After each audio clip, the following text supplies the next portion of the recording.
Student welcome to our channel Miraj classes. आज की class में फिजिक्स के इम्पोर्टेंट क्लास 10 के बारे में बताया जाएगा जो आपको 2 मार्च के एग्जाम में आने वाला है। सबसे फर्स्ट चैप्टर है लाइट। लाइट में आपको क्या क्या पढ़ना है, डिफिनेशन ऑफ लाइट क्या है, रिफ्लेक्शंस ऑफ लाइट क्या होता है, लॉ ऑफ रिफ्लेक्शन।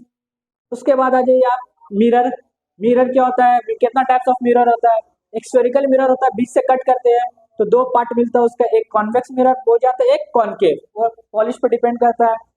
फिर इसका मिरर फॉर्मूला क्या होता है, कॉन्वेक्स में कितना केसेस बनता है, 2 केसेस पे ऑब्जेक्ट रखेंगे तो उसका इमेज 2 ही केसेस पे बनेगा। कॉनकेव में 7 केसेस होता है कि अलग अलग जगह पे ऑब्जेक्ट रखेंगे उसका इमेज अलग अलग जगह पे बनेगा। फिर उसके बाद मैग्निफिकेशन किसको बोलते हैं, फिर उसके बाद रिफ्रैक्शन आता है, रिफ्लेक्शन के बाद रिफ्रैक्शन आएगा। लॉ ऑफ रिफ्रैक्शन क्या है, उसमें स्नेल्स लॉ है। फिर रिफ्रैक्शन के बाद आपका लेंस आएगा। लेंस में 2 टाइप्स होता है, कॉन्वेक्स कॉनकेव। कॉन्वेक्स में 2 केसेस होता है, कॉनकेव में 7 केसेस होता है।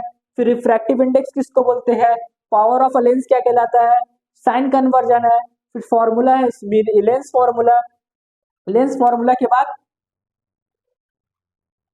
लेंस फॉर्मूला, उसके बाद न्यूमेरिकल्स इससे पूछेगा कि ऑब्जेक्ट और फोकल लेंथ दिया हुआ है, इमेज का डिस्टेंस फाइंड करना है। इस तरह से इससे जो लाइट से ही मेन जो है आपका न्यूमेरिकल टाइप्स क्वेश्चन ज्यादा से ज्यादा पूछेगा। इमेज डिस्टेंस निकालना, ऑब्जेक्ट डिस्टेंस निकालना, नेचर ऑफ इमेज क्या है, पोजीशंस ऑफ ऑब्जेक्ट ये तो पोजीशन ऑफ इमेज क्या होगा, वर्चुअल इमेज, रियल इमेज, इसमें बहुत सारी इंटरनली केसेस है, उसको अच्छा से पढ़ना पड़ेगा। अगर आप इतना ऊपर ऊपर ही पढ़ लेंगे तो आसानी से कवर अप कर लेंगे। अब दूसरा चैप्टर है इसमें ह्यूमन एंड कलरफुल। और ह्यूमन एंड कलरफुल वर्ल्ड में आई के बारे में, आई का इरिश क्या है, रेटिना, पपिल, वो सब के डिफाइंस, एक एक पॉइंट के डिफाइंस है, वो सब देख लीजिएगा। डिफेक्ट ऑफ आई क्या क्या होता है, मायोपिया, हाइपरमाइट्रोपिया, प्रेस बायोपिया। अब मायोपिया का शॉर्ट साइडनेस नाम होता है, हाइपरमाइट्रोपिया का लॉन्ग साइडनेस। इससे क्वेश्चन चेंज भी करके दे सकता है। उसका करेक्शन ऑफ लेंस क्या है, क्या क्या कौन कौन सा लेंस का जरूरत होता है अगर मायोपिया है तो हाइपरमाइट्रोपिया है। फिर उसके बाद एकोमोडेशन ऑफ द आई इसमें मेन है, accommodation of the I, near distance, near point और फार पॉइंट हो गया। नियर पॉइंट 25 सेंटीमीटर होता है और फार पॉइंट इन्फिनिटी होता है। फिर एटमॉस्फेरिक रिफ्लेक्शन क्या होता है, डिस्पर्जन ऑफ लाइट क्या है, स्कैटरिंग ऑफ लाइट क्या है, टीडल इफेक्ट क्या है। एटमॉस्फेरिक रिफ्लेक्शन की वजह से स्टार ट्विंकलिंग होता है, प्लैनेट डू नॉट ट्विंकल हो गया क्वेश्चन। सनराइज सनसेट के टाइम रेडिश क्यों दिखाई देता है, before and early 2 minute sunrise sunset क्यों होता है, और एस्ट्रोनॉट को स्पेस में स्काई का कलर ब्लैक क्यों दिखाई देता है, रेड सिग्नल डेंजर में क्यों यूज होता है। इस तरह से जितना है ये सब एटमॉस्फेरिक रिफ्रैक्शन और डिस्पर्जन ऑफ लाइट की वजह से ये है। तो इसमें अगर इस टॉपिक को पढ़ लेंगे तो आप आसानी से ये कवर अप हो जाएगा। फिजिक्स में 2 ही मेन चैप्टर है ज्यादा अच्छा से पढ़ने के लिए, एक लाइट है और दूसरा इलेक्ट्रिसिटी है। लाइट को बहुत अच्छा से पढ़ेंगे, उससे न्यूमेरिकल्स पूछता है, इलेक्ट्रिसिटी से।